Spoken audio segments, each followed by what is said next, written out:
Now, what if I told you that a company came out with a plug-and-play adapter that allows you to connect up their batteries right into EcoFlow power stations? Well, right here on the table, I have that adapter. This is a plug-and-play adapter made by WattCycle.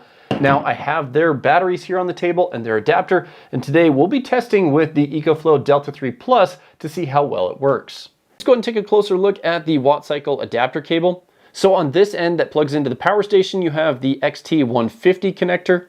And then on this end, you have two ring terminals that connect up to a 48-volt battery. Traditionally, the EcoFlow expansion battery port is disabled. In order to activate that, you can see on the WattCycle adapter, there are two communication pins. There is a 1K resistor installed in this adapter cable. So step one of connecting everything together, the batteries and the power station both have to be at 100% state of charge. So charge everything fully up before resuming to the next step. Step number two is making sure everything is powered off. So I really like that the WattCycle batteries come with these covers, because look at this, you can completely cover up the terminal to remove any sort of risk of. So as that's turning on, what you can do is you can enable the switches on the battery. So what we're going to do first is we are going to do this breaker first, and then the final switch is this one here. You can see 0.7 amps is going out of this battery and 0.6 amps is going into this battery. So they are equalizing, but you can always keep an eye on. So I've turned the heater up to high mode. You can see we're pulling about 1400 watts now.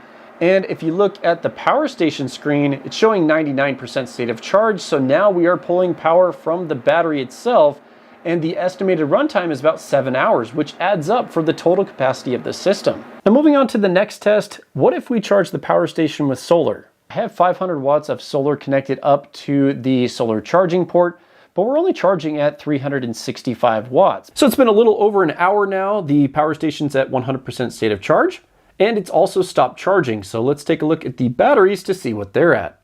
Okay, so take a look at that. We are at 100% on the top battery. Now, if we look at the bottom battery, it's also fully charged at 100%.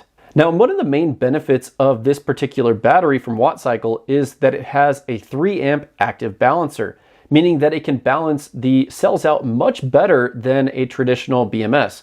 You can see the balance current right here at almost 3 amps, but a traditional BMS can only balance at 30 to 500 milliamps. So this is balancing 6 times faster, which helps get all the cells equalized. So moving on to the final test, I want to make sure the power station and the WattCycle batteries can do a full discharge and charge cycle. So I'm going to be using this 1500 watt heater with this watt meter to see how much usable capacity we can get as we take it all the way down to 0%. And then we'll make sure that it can fully charge everything back up. It's the next morning here. The power station has turned off. These batteries are at 0%. So it looks like everything was able to discharge all the way down. And if we look closer at each of the battery screens, they are also fully charged. So yes, you can do a full discharge and recharge cycle on this, and everything seems to work just fine. Well, this is the EcoFlow Wave 3 using this plug-and-play adapter. Well, let's find out. Let's go ahead and plug it in. Okay, moment of truth. Let's flip these breakers on. And it does seem to be working just fine. Wow guys, being able to run the Wave 3 directly off a 48 volt battery just because we have this plug and play adapter.